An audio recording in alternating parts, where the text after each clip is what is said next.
حضرت مسیح موعود علیہ السلام اور صحابہ حضرت محمد مصطفیٰ صلی اللہ علیہ وسلم کی مثالوں کے ساتھ ہمارے سامنے پیش کی ہیں، اللہ تعالی ہم سب کو اس پر عمل کرنے کی توفیق عطا فرمائے۔ آج کے تلقین عمل کی جو دوسری تقریر ہے یہ مکرم محترم شمشاد احمد قمر صاحب، مربی سلسلہ عالیہ احمدیہ اور پرنسپل جامعہ احمدیہ جرمنی کی ہے۔ آپ کی تقریر کا عنوان ہے خلیفہ وقت سے وابستگی اور انصار اللہ کی ذمہ داریاں۔ خاکسار مکرم شمشاد احمد سے درخواست کرے گا کہ تشریف آ کر تقریر فرمائیں۔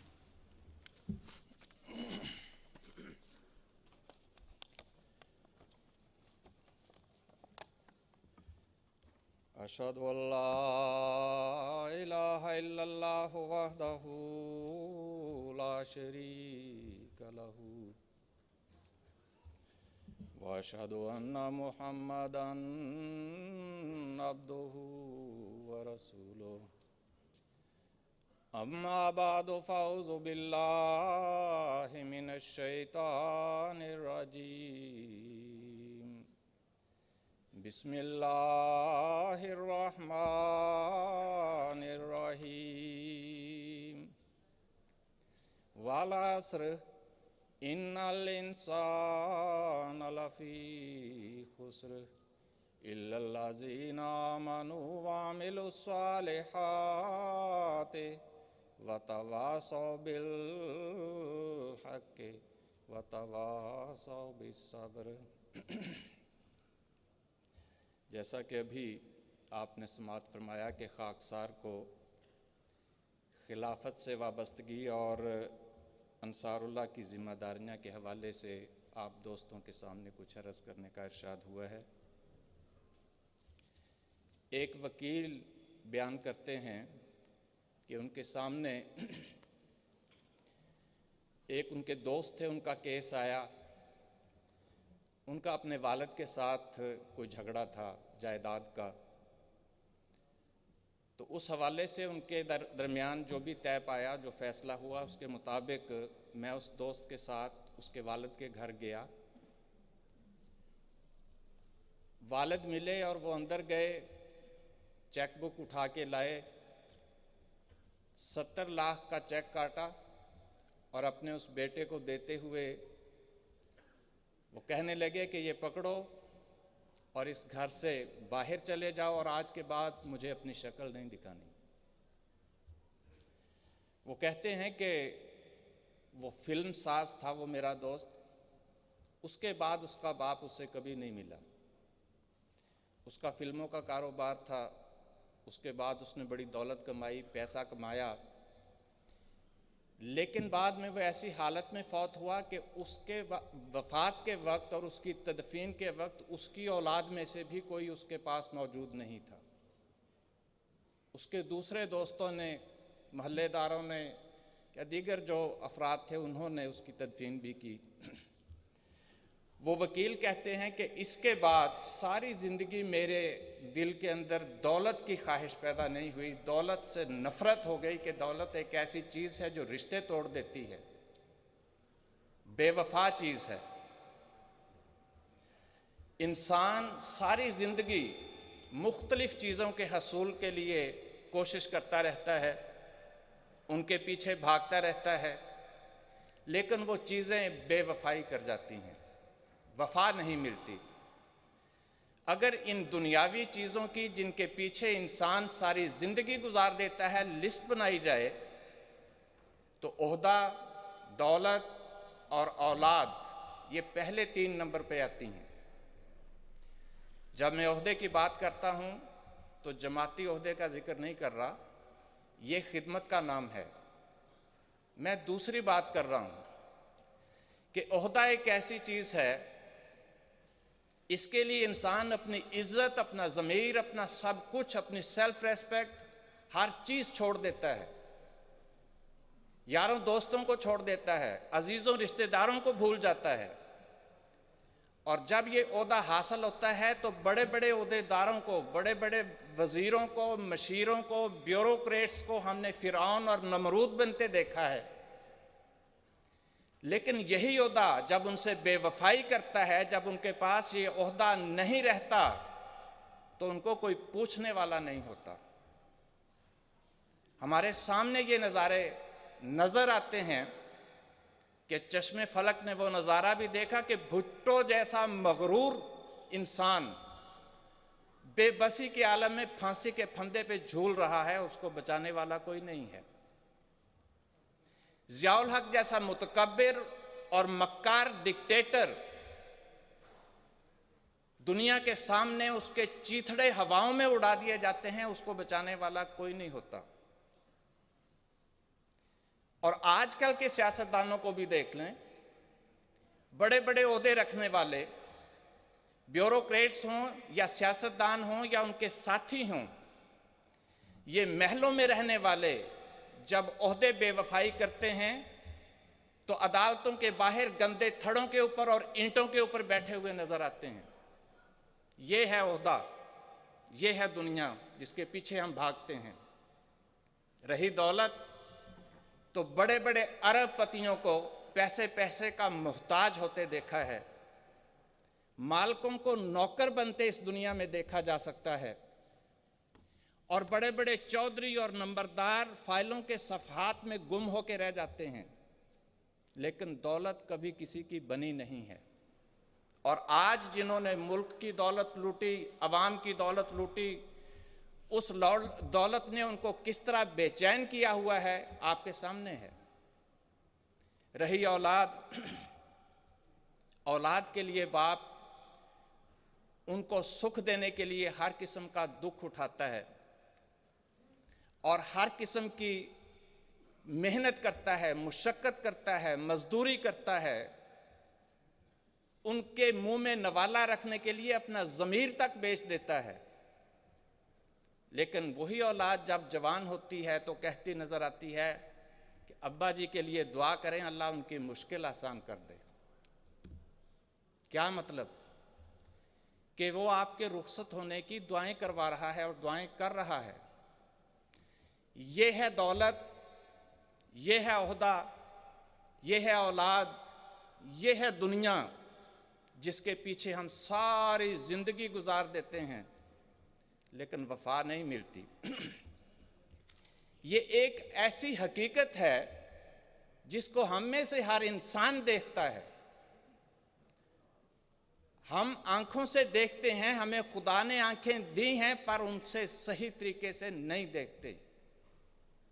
ہمارے کان ہیں لیکن ہم نہیں سنتے، ہمارے دل ہیں لیکن ہمارے دلوں میں خیال تک نہیں آتا، ہمارے دماغ ہیں لیکن یہ سوچ نہیں آتی کہ بالآخر ہم نے بھی اس راستے سے گزرنا ہے۔ اور ہر انسان یہ دیکھتے ہوئے، یہ سنتے ہوئے، یہ سمجھتے ہوئے بھی یہ سمجھتا ہے کہ نہیں، یہ سب کچھ میرے ساتھ نہیں ہوگا۔